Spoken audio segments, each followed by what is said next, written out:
Hello students. Today I am going to discuss our topic of accountancy, financial statements of companies. Dear students, in this video we will discuss about the concept of financial statement, concept of balance sheet, format of balance sheet, explanation of equity and liability side of balance sheet, explanation of asset side of balance sheet, and at last we will revise the whole topic. First of all, we have to understand what is financial statement. Financial statements are those statements which represent profitability and financial position of an organization. These are the end product of accounting process. Accounting process 11th class में पढ़ा हमने। Accounting process journal entry से start होता है, उसके बाद laser accounts, उसके बाद ट्रायल बैलेंस, ट्रेडिंग अकाउंट और प्रॉफिट एंड लॉस अकाउंट और बैलेंस शीट। इस तरह से हमारा अकाउंटिंग प्रोसेस चलता है। And of the accounting process हमें बनानी होती है फाइनेंशियल स्टेटमेंट्स, जो बिजनेस की प्रॉफिटेबिलिटी और फाइनेंशियल पोजीशन के बारे में बताती है। As per the section 240 of the Companies Act 2013, a company has to make following financial statements. Companies Act 2013 के अकॉर्डिंग ये स्टेटमेंट्स एवरी कंपनी को बनाना कंपलसरी है। 5 टाइप के स्टेटमेंट्स हैं ये। First one is a balance sheet, second is statement of profit and loss account, cash flow statement, statement of change in equity if applicable, अगर ज़रूरत है तो इसको बनाया जाएगा। Next is explanatory notes, explanation के लिए किसी भी पॉइंट को और ज़्यादा एक्सप्लेन करने के लिए एक्सप्लेनेटरी नोट्स बनाए जाते हैं। तो ये चीज़ें कंपलसरी हैं बनाने के लिए according to section 240 of companies act 2013। Dear students, today we will study about the balance sheet. Let us understand the concept of balance sheet. Balance sheet is a statement prepared to know the financial position of a concern. एक business organization की financial position कैसी है, financially वो strong है या weak है, इसको जानने के लिए जो statement end of the year बनेगी, that is known as balance sheet. It explains the relationship between equity and liability and assets. Total of both sides are always equal. Balance sheet की दो side हैं. First side is equity and liability side and second one is asset side. दोनों side का balance यानी कि total हमेशा equal होता है। तो आप इसके नाम से भी समझ सकते हैं, balance sheet, a sheet which represent the balance between the two sides, दोनों साइड्स का बैलेंस को रिप्रेजेंट करे and that is always equal. कौन कौन सी side? First one is equity and liability side, second one is asset side. Balance sheet is prepared as per the form prescribed in companies act 2013 schedule 3 part 1। ये remember रखना है कि balance sheet का format कहाँ prescribed है। Companies act 2013 के schedule 3 के part 1 में इसका एक फॉर्मेट प्रिस्क्राइब्ड है और कंपनीज को उसी फॉर्मेट के अकॉर्डिंगली बैलेंस शीट को प्रिपेयर करना है। The financial statements are based upon going concern concept. ये बैलेंस शीट जो फाइनेंशियल स्टेटमेंट है ये गोइंग कंसर्न कंसेप्ट के ऊपर बेस्ड है। गोइंग कंसर्न कंसेप्ट हमने पढ़ा था। According to this concept business is assumed to be a going concern. It is formed for a indefinite period of time. So going concern concept के according balance sheet को बनाना है। Main objective of balance sheet is to present true and fair picture of an organization. Organization की बिल्कुल true and fair, सच्ची जैसी है उसकी पिक्चर वही डिपिक्ट करना इसका मेन मोटिव है। Balance sheet is prepared on a particular date not for a period. बच्चों बाकी जो फाइनेंशियल स्टेटमेंट्स हैं वो 1 फाइनेंशियल ईयर के लिए बनाई जाती है, यानी कि वो फॉर अ पीरियड होती हैं। But balance sheet are prepared on a particular date, एक डेट डिफाइन की गई है, यानी कि जब से बिजनेस की फॉर्मेशन हुई है तब से लेकर उस पर्टिकुलर डेट तक की सिचुएशन को जो डिपिक्ट करता है, फाइनेंशियल पोजीशन को जो डिपिक्ट करता है, that is known as a balance sheet. तो इसमें ये ध्यान रखना है कि एक डेट से रिलेटेड है ये, ना कि एक पर्टिकुलर पीरियड से रिलेटेड है। तो balance sheet is prepared on a particular date. Hope you must understand about the basic of the balance sheet. Students, balance sheet के 2 पार्ट्स हैं, अभी मैंने आपको बताया। इसका फर्स्ट पार्ट है equity and liability side and second one is asset side. यहाँ पर डेबिट और क्रेडिट साइड नहीं लिखना है। बैलेंस शीट का पहला इक्विटी एंड लायबिलिटी साइड, देखिए ये दोनों एक ही साइड पर क्यों है। लायबिलिटीज़ का मतलब जो हमें दूसरे को पे आउट करना है, आपको जो दूसरे को देना है, आपकी लायबिलिटी बनती है कि आपको फर्म को वो दूसरे पर्सन को, दूसरी पार्टी को पे आउट करना है, दूसरी कंपनी को पे आउट करना है, दैट इज़ लायबिलिटी। और इक्विटी इसके साथ क्यों है बच्चों, हमने बिजनेस एंटिटी कॉन्सेप्ट पढ़ा था कि बिजनेस और बिजनेसमैन दोनों अलग अलग हैं। अगर बिजनेसमैन ने कोई पैसा फर्म में लगाया है, यानी कि शेयर होल्डर ने, इक्विटी शेयर होल्डर ने फर्म में अगर कोई पैसा लगाया है, तो फर्म की लायबिलिटी बनती है कि उसको वो मनी उसको रिटर्न करनी है शेयर होल्डर को। ये बिजनेस एंटिटी कंसेप्ट के अंदर हमने पढ़ा था। इसीलिए इक्विटी एंड लायबिलिटी साइड एक साइड पर है और दूसरा एसेट साइड दूसरी साइड पर है। बीच में बैलेंस शीट है, तो इन दोनों के बीच में हमेशा क्या रहता है, बैलेंस, यानी कि इनका टोटल हमेशा इक्वल आएगा। इक्विटी एंड लायबिलिटी साइड को आगे 4 पार्ट्स में डिवाइड किया गया है। ये सबको याद रखना है, ये फॉर्मेट प्रिस्क्राइब्ड है, इसीलिए इस फॉर्मेट को इसी की तरह समझना है। Equity and liability side 4 parts में है। First one is share holders fund, share holder से मिलने वाला पैसा, share application money pending allotment. Next one is non current liability and current liability. 4 parts हैं, सब अच्छे से याद करेंगे। Share holders fund, share application money pending allotment, non current liability and current liability. इसी तरह से एसेट साइड को 2 पार्ट्स में डिवाइड किया गया है, non current assets and current assets. तो टोटल 6 सब पार्ट्स हैं। एक साइड में 4 सब पार्ट होंगे और दूसरी साइड में, एसेट साइड में 2 ही सब पार्ट होंगे, जिसकी डिटेल स्टडी अभी हम करने वाले हैं कि ये क्या क्या होता है। तो अभी फॉर्मेट आप हल्का सा देख लें कि फॉर्मेट में क्या है। फॉर्मेट ऑफ बैलेंस शीट, तो इस फॉर्मेट को देखेंगे। शेड्यूल 3 पार्ट 1 में ये प्रिस्क्राइब्ड है, फॉर्म ऑफ बैलेंस शीट।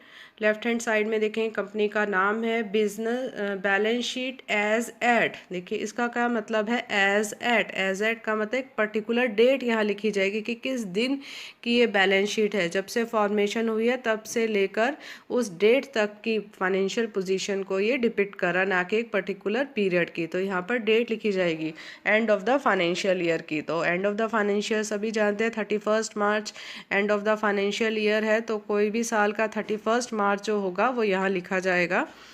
उसके बाद कितने 4 कॉलम्स हैं बच्चों इसमें। First column is particulars, next is note number, figure at the end of the current reporting period, figure at the end of the previous reporting period. Particulars में सब detail लिखी जाएगी बैलेंस शीट की।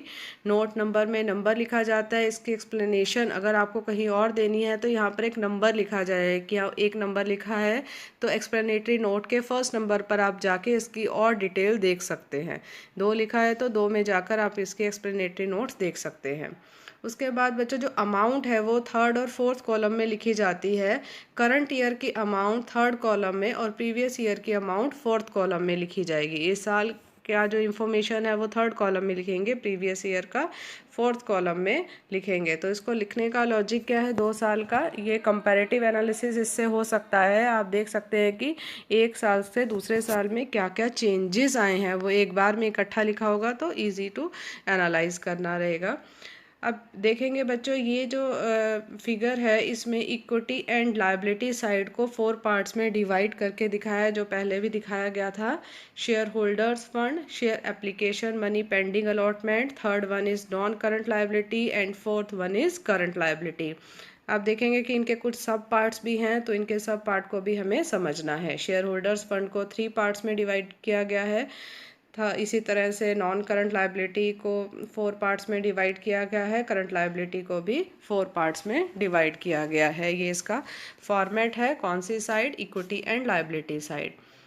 Same as the asset side, asset side में देखेंगे तो उसको 2 parts में डिवाइड किया गया है, non current assets and current assets. Non current assets को 5 पार्ट्स में डिवाइड किया गया है और करंट एसेट्स को 6 पार्ट्स में डिवाइड किया गया है। तो इनकी अलग अलग स्टडी भी हमें करनी है, समझना है कि ये क्या टॉपिक हैं जो करंट एसेट्स या करंट लायबिलिटी के अंदर आते हैं।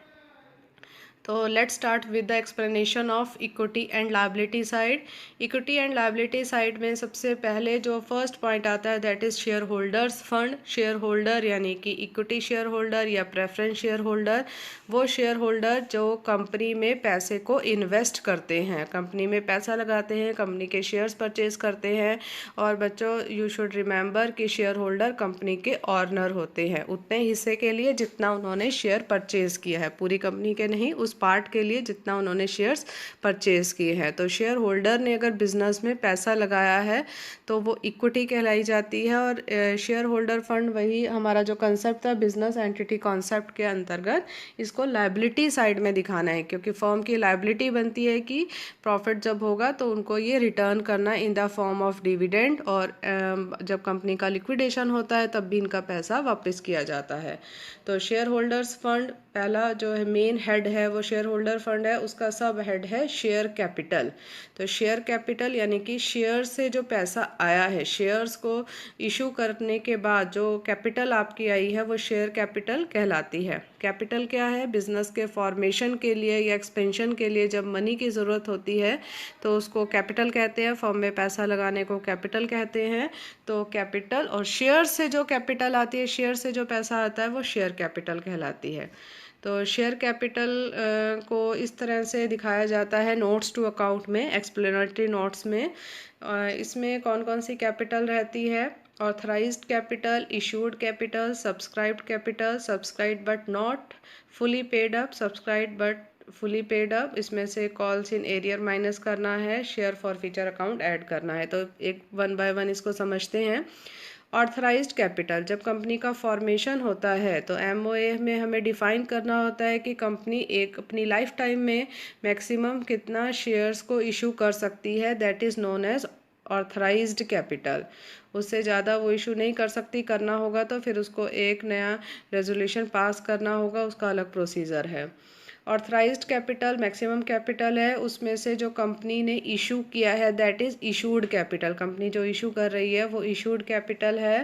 पर जो कंपनी ने इशू किया है ज़रूरी नहीं है कि शेयर होल्डर सभी मनी को, सभी शेयर्स को सब्सक्राइब कर लें। शेयर्स इतने सब्सक्राइब किए जाएंगे दैट इज़ सब्सक्राइब्ड कैपिटल। उस सब्सक्राइब्ड कैपिटल से जब फर्म पैसा मंगवाती है तो जो शेयर होल्डर फुली पे कर देते हैं वो subscribe but fully paid up कहलाएगा। और जो शेयर होल्डर्स फुल पे नहीं करते हैं, वो किसी वजह से कोई कॉल या कुछ पैसा नहीं दे पाते हैं, उसको कहते हैं subscribed capital but not fully paid up. इसमें से लेस करना है calls in arrear. Calls in arrear यानी कि वो शेयर होल्डर जिन्होंने पैसा नहीं दिया है, उनसे मांगा गया, कॉल किया गया लेकिन उन्होंने पैसा नहीं दिया, तो उसको माइनस कर देंगे और ऐड करेंगे शेयर फॉर फ्यूचर अकाउंट। बच्चों जब ये शेयर होल्डर पैसा नहीं देते हैं तो इनके शेयर्स को फॉरफिट कर लिया जाता है, यानी कि पैसा नहीं दे रहे हैं तो जब्त कर लिया जाता है और इनको फिर से री इशू कर दिया जाता है। री इशू यानी कि अगेन इशू कर दिया जाता है। तो प्रीवियसली उन्होंने जितना पैसा दिया है वो कंपनी के पास ही रहता है, वो उसको रिटर्न नहीं करती है और कंपनी के लिए एक तरह से बेनिफिट होता है ये, इसलिए इसको ऐड कर दिया जाता है। तो फिर से समझें एक छोटे से एग्जांपल से। सपोज एक फर्म है जिसने अपने फॉर्मेशन के समय कहा कि वो 20 लाख से ज़्यादा, छोटी सी अमाउंट ले रहे हैं, 20 लाख से ज़्यादा की ऑथराइज्ड कैपिटल नहीं रखेगी, तो वो उसकी ऑथराइज्ड कैपिटल हो गई 20 लाख। उसमें से वो चाहती है कि इस बार वो 5 लाख इशू कर दे, तो वो उसकी इशूड कैपिटल हो गई। 90% सब्सक्रिप्शन होना ज़रूरी है, तो 5 लाख में से 4 लाख फॉर एग्ज़ाम्पल सब्सक्राइब किया है कैपिटल। अब सब्सक्राइब में से जिन लोगों ने पूरा पैसा दे दिया है 4 लाख में से, वो आएगा subscribe but fully paid up. और जिन्होंने कम पैसा दिया है, कोई कॉल मंगवाई गई, बीच में ही पैसा नहीं दिया है, वो नॉट फुली पेड अप कहलाया जाएगा। बच्चों एक साथ फुल अमाउंट नहीं मंगवाई जाती शेयर्स की। 10 रुपये का शेयर्स है तो वो पार्ट्स में डिवाइडेड होता है। एप्लीकेशन जब देता है शेयर होल्डर तो कुछ मनी देता है, फिर अलॉटमेंट के टाइम पर उसको कुछ मनी देनी होती है और फिर वो कॉल्स में डिवाइड होती है, यानी कि कंपनी थोड़ा थोड़ा करके उस पैसे को मंगवाती है जैसे ही उसको ज़रूरत होती है शेयर। तो जो लोग पे कर देते हैं वो सब्सक्राइब फुली पेड अप, और जो नहीं पे करते वो नॉट फुली पेड अप में आता है। इसमें से कॉल्स इन एरियर्स को माइनस करना है, शेयर फॉर फ्यूचर अकाउंट को ऐड करना है। तो ये प्रोसेस जो है सारा ये नोट्स टू अकाउंट में होगा, और इसका जो एंड रिजल्ट होगा वो बैलेंस शीट के शेयर होल्डर्स फंड के फर्स्ट पार्ट में शेयर कैपिटल में दिखाया जाएगा। इक्विटी एंड लायबिलिटी साइड की ही बात कर रहे हैं। शेयर होल्डर फंड के शेयर कैपिटल में हमें समझ आ गया कि इसमें क्या क्या चीज़ें आएंगी। Second part shareholder fund का है reserve and surplus. Reserve and surplus यानी कि जो प्रॉफिट से बचा हुआ हिस्सा है, प्रॉफिट में नेसेसरी खर्चे करने के बाद जो बचा हुआ हिस्सा है उसको रिजर्व करके रखना, वो रिजर्व एंड सरप्लस कहलाता है। इसमें क्या क्या आता है? इसमें आता है balance statement of profit and loss account, यानी कि प्रॉफिट एंड लॉस अकाउंट में जो प्रॉफिट होगा उस समय का, तो उस प्रॉफिट को यहाँ लिखा जाएगा। बच्चों लास्ट क्लास में भी हमने सीखा था, पहले प्रॉफिट एंड लॉस अकाउंट बनता है फिर बैलेंस शीट बनती है। तो प्रॉफिट एंड लॉस अकाउंट का प्रॉफिट कहाँ जाएगा? बैलेंस शीट की इक्विटी एंड लायबिलिटी साइड में शेयर होल्डर फंड के अंडर रिजर्व एंड सरप्लस के अंडर वो जाता है। कैपिटल रिजर्व, कैपिटल प्रॉफिट से जो रिजर्व बनाया जाता है वो कैपिटल रिजर्व कहलाता है। कैपिटल प्रॉफिट क्या है? कैपिटल प्रॉफिट वो प्रॉफिट है जो हमारा रूटीन का प्रॉफिट नहीं है, वो ज़्यादा लार्ज क्वांटिटी में ये प्रॉफिट होता है, रूटीन में नहीं होता, अचानक से कभी हो जाता है। जैसे कि अपनी फिक्स्ड एसेट्स को सेल कर दे, तो हमारा रोज़ का काम नहीं है एसेट्स को सेल करना, लेकिन अभी हमने सेल कर दिया है तो उससे जो प्रॉफिट होगा उससे, और उसको जब रिजर्व कर लिया जाएगा ताकि अब कभी अगर कैपिटल लॉस हुआ तो इस कैपिटल प्रॉफिट से पूरा कर लेगी एक फर्म, तो उसको उस रिजर्व को कैपिटल रिजर्व कहते हैं। Capital redemption reserve, capital redemption reserve, और एक यहाँ पर बच्चों आएगा डिबेंचर रिडम्पशन रिजर्व। तो ये दोनों इकट्ठे समझ लेते हैं। इक्विटी शेयर होल्डर जो रिडीमेबल प्रेफरेंस शेयर होल्डर होते हैं, यानी कि एक डेफिनेट टाइम पीरियड के बाद जिनका पैसा रिटर्न करना है। इसी तरह से डिबेंचर होल्डर यानी कि वो लोग जिनसे हमने पैसा उधार लिया है और एक डेफिनेट पीरियड के बाद हमें पैसा वापस करना है। तो जब पैसा वापस करना होता है तो उसको बोलते हैं रिडम्पशन, कि कैपिटल को और डिबेंचर्स को रिडीम करना है, यानी कि उनका रिटर्न करना है पैसा। तो रिटर्न करना है तो एक लार्ज अमाउंट है, वो एक साथ आप इकट्ठा नहीं कर सकते हैं। तो फर्म जो है, ऑर्गेनाइजेशन जो है, एक रिज़र्व बना के रखती है जिसमें कुछ कुछ पैसा रिज़र्व में डालती है, ताकि जब वो टाइम पीरियड आएगा, पे करने का समय आएगा, तो आसानी से पे आउट किया जा सके। तो ये भी रिज़र्व एंड सरप्लस में आएगा। सिक्योरिटी प्रीमियम रिज़र्व, जो इशू के समय जब प्रीमियम पर शेयर्स इशू किए जाते हैं, प्रीमियम पर क्यों किए जाते हैं? कुछ फर्म्स की रेपुटेशन बच्चों बहुत अच्छी होती है, जहाँ पर नंबर ऑफ़ शेयर होल्डर जो परचेज़ करना चाहते हैं शेयर्स वो बहुत लार्ज होते हैं। तो कंपनी अपने 10 रुपये का शेयर, फॉर एग्जांपल 10 रुपये का शेयर अगर 15 रुपये में, 18 रुपये में सेल करती है, फेस वैल्यू 10 ही है, लेकिन वो ज़्यादा अमाउंट पे कर रही है क्योंकि उसकी गुडविल अच्छी है, उसे पता है कि ज़्यादा पर भी लोग परचेज़ कर लेंगे, तो इसे बोला जाता है कि शेयर्स इशूड एट प्रीमियम। तो सिक्योरिटी प्रीमियम रिजर्व भी रिजर्व एंड सरप्लस के अंडर आता है। उसके बाद है रीवैल्यूएशन रिजर्व। रीवैल्यूएशन रिजर्व दो वर्ड से बना है, री यानी कि अगेन, वैल्यूएशन यानी कि वैल्यू। एसेट्स की जब आप रीवैल्यू करते हैं दोबारा से, तो उसकी रीवैल्यूएशन पर जो आपको इंक्रीज वैल्यू दिखाई देती है उसको रिजर्व में डाला जाता है, जिसे रीवैल्यूएशन रिजर्व कहते हैं। Next one is share application outstanding account, share option outstanding account. ये क्या है बच्चों, इसको समझते हैं। शेयर ऑप्शन, जो एक फर्म अपने एम्प्लॉयज़ को ऑप्शन देती है कि वो कंपनी के शेयर्स को परचेज कर सकते हैं, और वो भी कम प्राइजेस पर, तो वो शेयर ऑप्शन कहलाता है। लेकिन उसका जो पेंडिंग अमाउंट होगी, आउटस्टैंडिंग अमाउंट होगी, वो कहाँ से पूरी की जाएगी? वो इस रिजर्व में से पूरी की जाती है। फॉर एग्जांपल शेयर की मार्केट वैल्यू या फेस वैल्यू 10 रुपये है, लेकिन अपने एम्प्लॉयज़ को कंपनी कहती है कि आप इसे 8 रुपये में परचेज़ कर सकते हो क्योंकि आप कंपनी के एम्प्लॉयज़ हो। तो जो 2 रुपये का लॉस फर्म को हो रहा है, 10 रुपये का शेयर 8 रुपये में जो सेल कर रही है, वो कहाँ से उसको पूरा करती है? इसी रिजर्व में से पूरा करती है। तो इस तरह से हमने बच्चों कुछ एग्जांपल्स पढ़े रिजर्व एंड सरप्लस के, कि सरप्लस यानी कि बचा हुआ प्रॉफिट, और रिजर्व यानी कि सेव जो हमने एक पर्पस के लिए किया है। तो रिजर्व एंड सरप्लस जो है वो कहाँ आता है? इक्विटी एंड लायबिलिटी साइड के शेयर होल्डर फंड के रिजर्व एंड सरप्लस में चीज़ों को दिखाया जाएगा।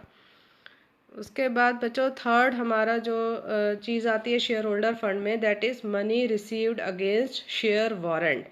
मनी रिसीव्ड, पैसा रिसीव हुआ है, क्यों रिसीव हुआ है? Against share warrant. वारंट यानी कि गारंटी, आपने वारंटी दी है कि आप फ्यूचर में शेयर्स परचेज कर लेना, या फ्यूचर में आपको गारंटी दी जाती है, वारंटी दी जाती है कि शेयर होल्डर को फ्यूचर में शेयर्स मिल जाएंगे, लेकिन एप्लीकेशन मनी आपने अभी ले ली है, तो वो इसके अंदर आता है money received against share warrant. A financial instrument issued by a public company which gives right to the holder to obtain certain number of shares in future date is known as share warrant। किसी share holder को हमने कहा कि आप 100 share holder 8 महीने बाद 10 महीने बाद इस डेट को आप ले लेना, लेकिन एप्लीकेशन मनी अभी दे दीजिए।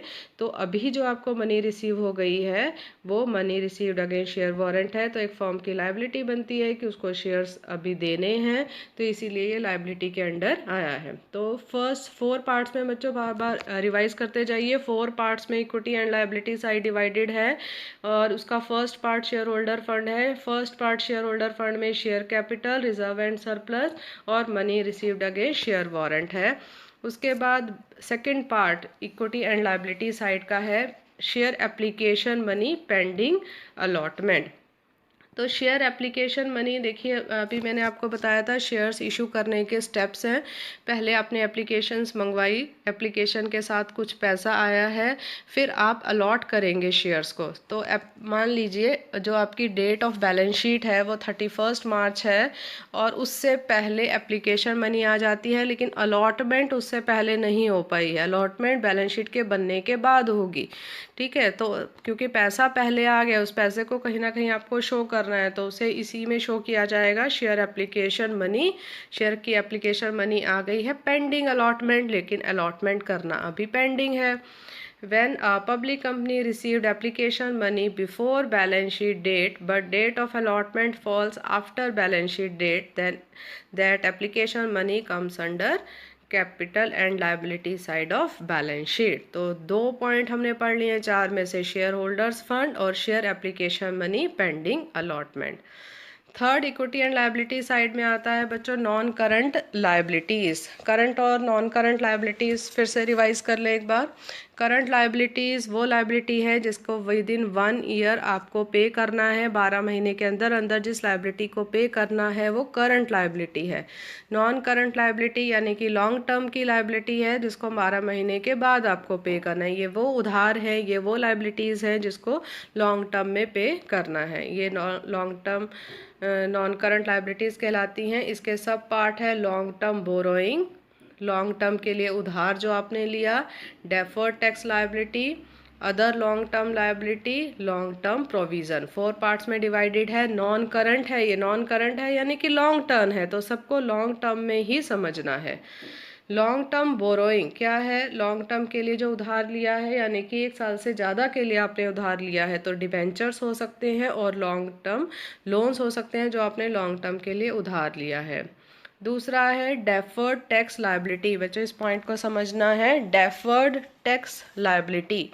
तो आपको पहले समझना होगा कि 2 तरह की इनकम होती है, अकाउंटिंग इनकम और टैक्सेबल इनकम। अकाउंटिंग इनकम जो अकाउंट्स बनाने की वजह से क्रिएट हुई है, यानी कि प्रॉफिट एंड लॉस अकाउंट में जो प्रॉफिट हमारा दिख रहा है वो अकाउंटिंग इनकम है।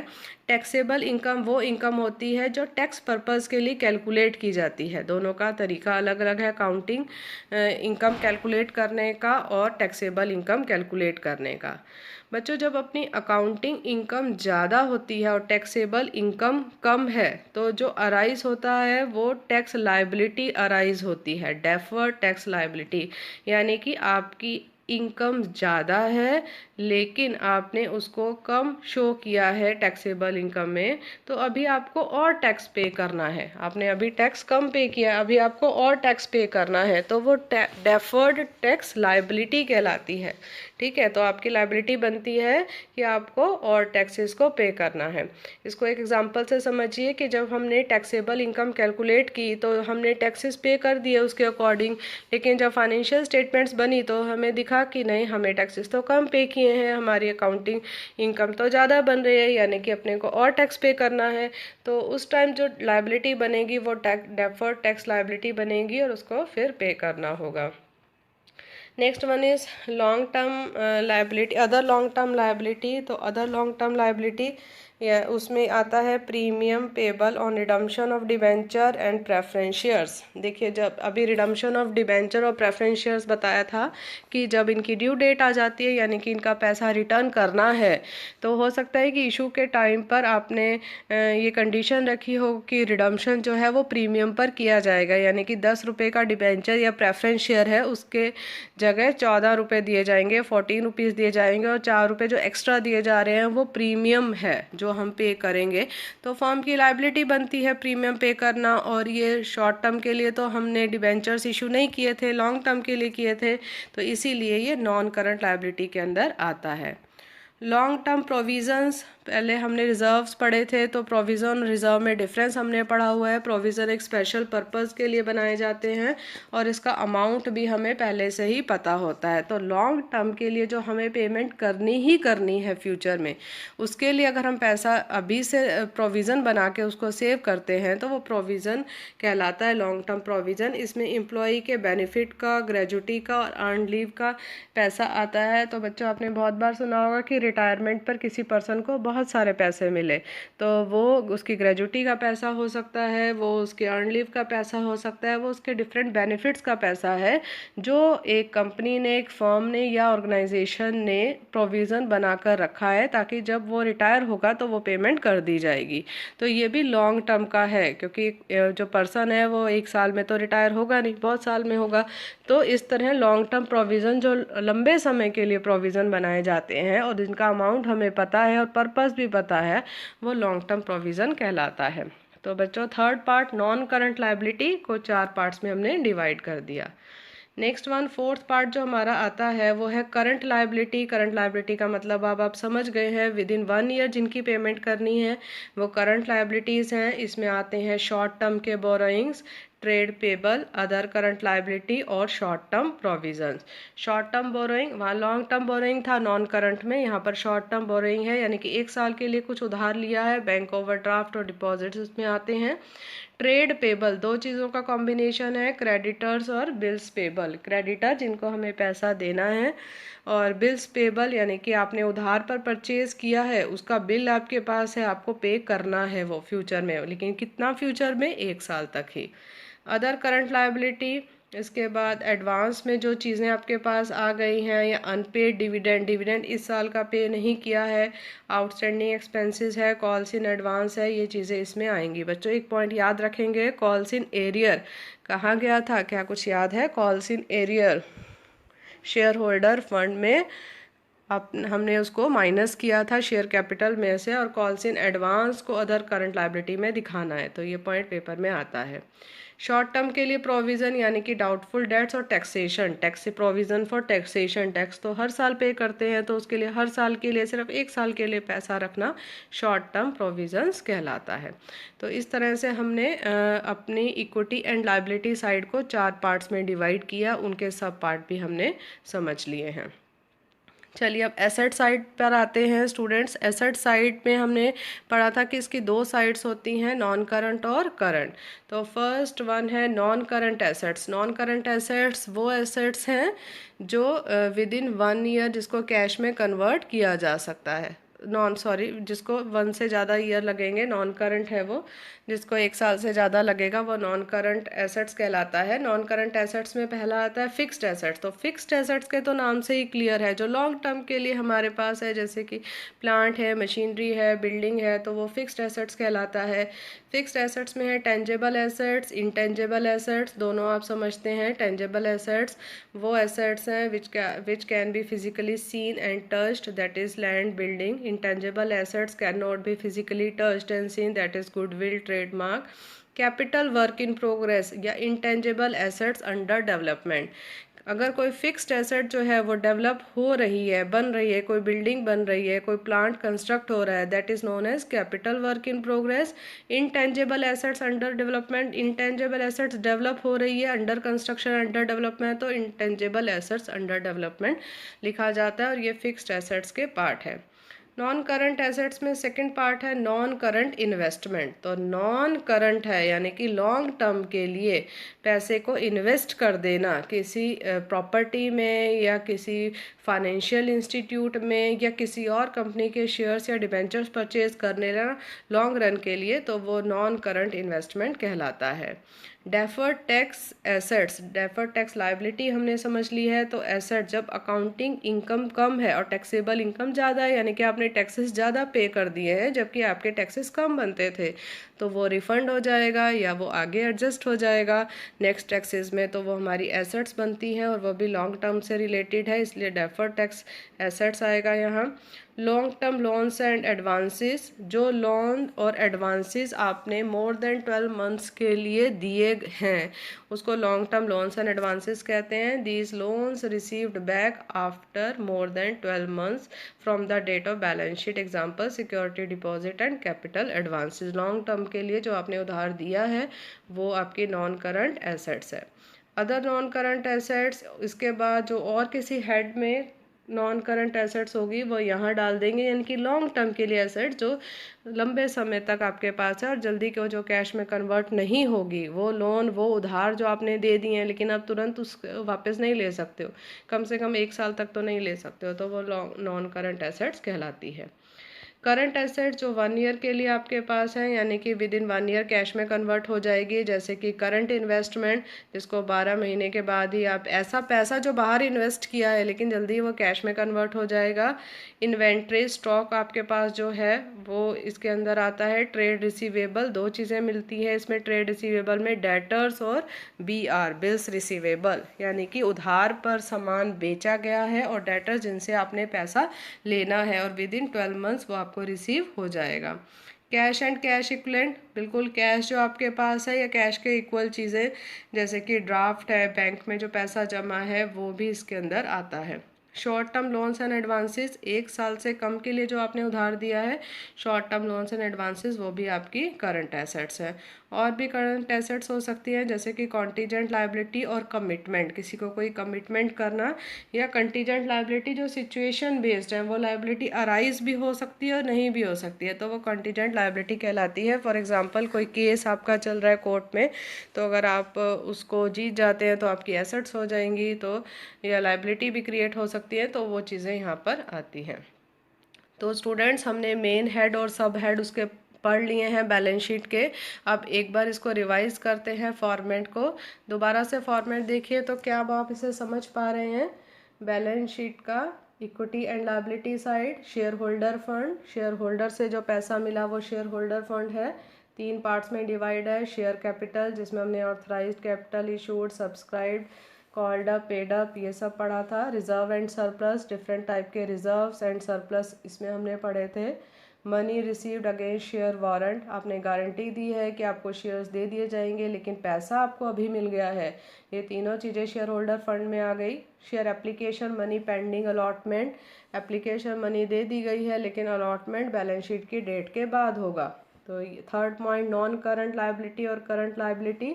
करंट लायबिलिटी जिसे विद इन 1 ईयर पे करना है, नॉन करंट लायबिलिटी जो लॉन्ग टर्म की लायबिलिटी है जिसको लंबे समय तक पे करना है। तो इनका हर चीज़ पॉइंट हमने पढ़ लिए थे, तो आपकी अंडरस्टैंडिंग बन गई होगी अभी तक। Let's revise the format of balance sheet. Asset side non current assets और करंट एसेट्स। करंट एसेट्स जो 12 महीने के अंदर अंदर कैश में कन्वर्ट हो जाएगी या ऑलरेडी वो कैश में है। नॉन करंट एसेट जो लॉन्ग टाइम में कन्वर्ट होगी जैसे कि फिक्स्ड एसेट्स हैं। Non current investment, deferred tax assets, long term loans and advances, other non current asset. तो ये सारे पॉइंट हमने पढ़े हैं। इस पर फॉर्मेट को अच्छे से समझना है। कोई भी डाउट हो तो आप क्वेरी कर सकते हैं। होप सो आपको ये समझ आ गया होगा। Thank you students.